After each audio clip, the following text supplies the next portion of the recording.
everyone, David at FilmLooks. In this video, I will show you how to easily apply real Super 8 film burns over your video footage. I call these video files film burns because that's the term they are generally associated with, but in fact, it is more appropriate to name them light leaks. Light leaks refer to accidental bursts of light that find their way into a camera and onto the film. In this bundle, you will find high-quality scans of light leaks from different kinds of Kodak Super 8 film.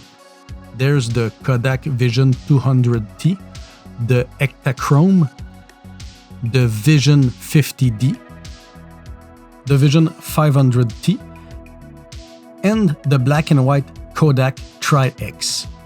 You will also get a bunch of different overscans, some film deteriorations, plus our older 1080p files, which are still very nice.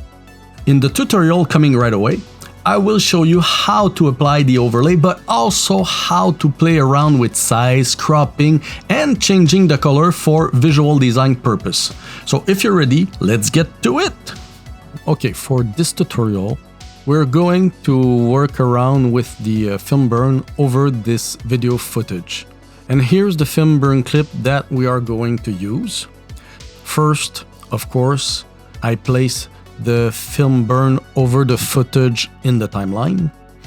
As you can see, there is no transparency. It's like the raw file over the footage. I will go to FX Control, Opacity, and I will apply the Lighten Blend mode. As you can see, the Lighten effect removes all the black.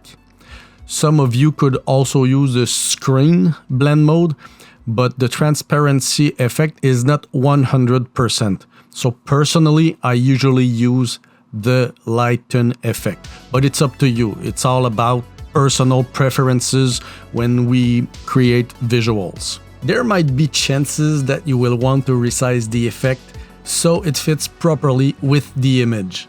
In FX Control Motion, you can play around with the scale. Uncheck the Uniform Scale box and adjust height, width, and position until you achieve the desired look you want. Most of the files in this bundle are larger than 4K UHD. So, as for my personal standard, it is okay to scale up to 200%. This makes the resolution equivalent to 180p, which is still a very good resolution for an 8mm film scan.